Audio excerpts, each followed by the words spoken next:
And you know, since ego really likes to fight, it will really try to hold on and beat you down if you let it.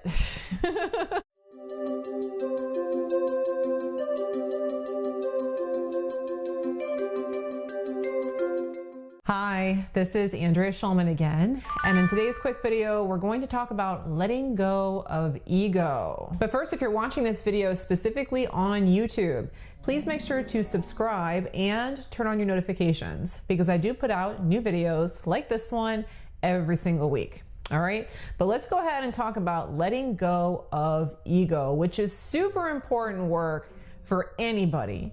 But if you're watching my channel, you're probably, or you may be, a student of the law of attraction. If you really want to get good at getting the things that you want with the law of attraction, we got to find a way to detach from ego as much as we can. All right, so we're going to talk a little bit about something you can do to help you with this task. But before we even get into that, I want you to think about a person who you would never, ever take advice from. This could be somebody that's in your personal life, or it could be some famous person. I don't care. But I want you to think about if there was somebody whose advice you were never going to take, who is that person? And do me a favor and put it in the comments because I want this person cemented in your mind for this video. All right, so get your person down and we'll get to that in just a minute. All right, but first let's talk a little bit about ego. Now, all of us have an ego and that's okay. There's nothing really bad about having an ego, all right? But your ego is simply, it's the part of you that believes in separation. Okay, so if you follow spirituality, learning about consciousness, metaphysics, you've probably heard before that we all are one, that we all come from all that is, or source energy, etc.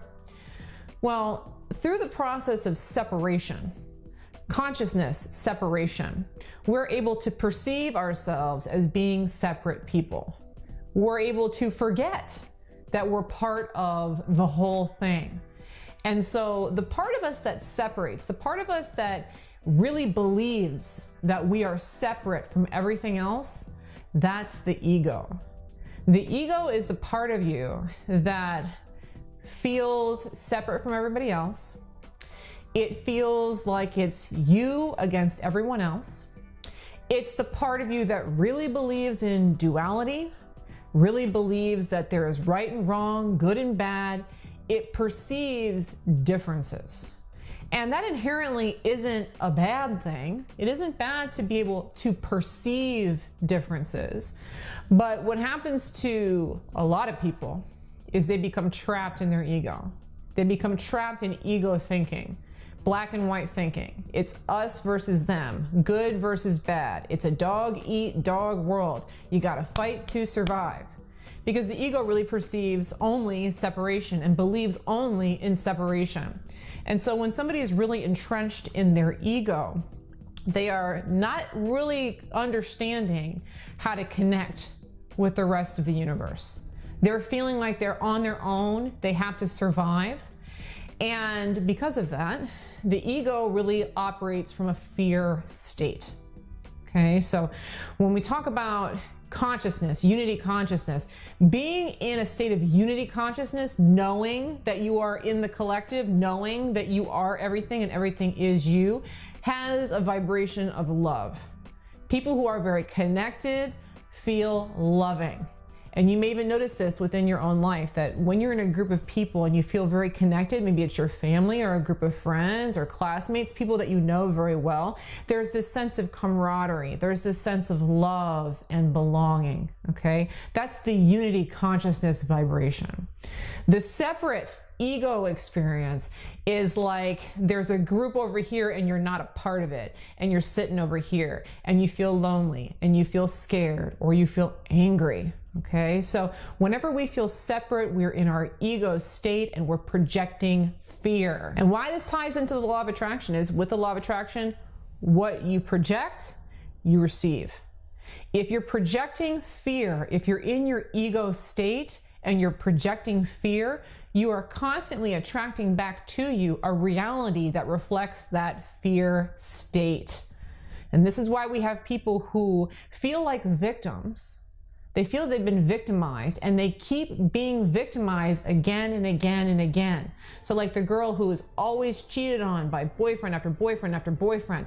That's an example of a woman who in her relationship is operating from ego state. She's projecting fear. So through the law of attraction, she keeps attracting to her partners that reinforce that ego state of fear. So when it comes to letting go of ego is really about starting to listen to what's talking. What advice are you getting? All of us have the capacity to listen to our ego or to listen to unity consciousness. We're always receiving thoughts. We're always getting ideas. But it's always a good idea to qualify the ideas that you get based on, do they feel loving or do they feel fearful? Okay? When you are tapped into unity consciousness and you're in a state of love, the kinds of ideas that you get in that state are fantastic, and you should always, always follow them, always, always listen to them. However, when you're in ego mind, you become a magnet for all kinds of thoughts, ideas, advice that is terrible advice because it's based on fear. And so this is how we're going to tie it back to the beginning when I asked you about somebody who gives you bad advice, okay? Whenever you hear the judgmental voice, whenever you hear the voice in your head that says, that's a bad idea, you're not smart enough, you shouldn't do that, and it feels bad, remind yourself, this is bad advice. This is like taking advice from my cousin Sally, who I would never take advice from. And remind yourself that in that moment, you're listening to your ego. Okay? By contrast, when you get advice, when you get ideas, when you get clarity that feels loving, it feels warm, it feels supportive, that's unity consciousness. This is good advice. I should take this advice. This advice will help me. It will advance me. And this is a really important thing to do, is to start to identify when your ego is talking and label it as your ego. Label it as bad advice person. Because a lot of times we get ideas when we're in a state of fear and we listen to them. Remember, ego likes to fight. Ego believes in separation. Ego believes it's a dog-eat-dog world. It will fight to try and make you think that it is right. But if you get the sense that what you're hearing doesn't feel good, it makes you feel bad, it makes you feel angry, it makes you feel anxious, just remind yourself, that's my ego talking. That's bad advice. And that simple activity will make it a lot easier for you to listen to the voice of unity consciousness and follow that direction more consistently in your life. And in doing that, you will align with positive events and circumstances that mirror love to you.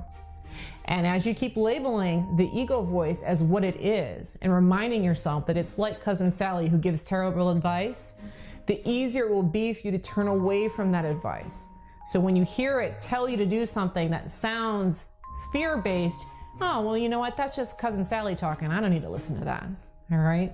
So that's one of my best strategies for letting go of ego. And I hope that you enjoy it. Now, if you like this video, you might like another video I did on what is your ego. And you may find that there is a link in the description if you'd like to go ahead and watch that video now. Also, if you're new to my channel and you haven't yet taken my Law of Attraction Challenge, I'd love to invite you to take that challenge now. And again, there's probably another link in the description if you'd like to go ahead and take that challenge now. Thanks so much for watching today's video on letting go of ego. Have a great day. Bye-bye.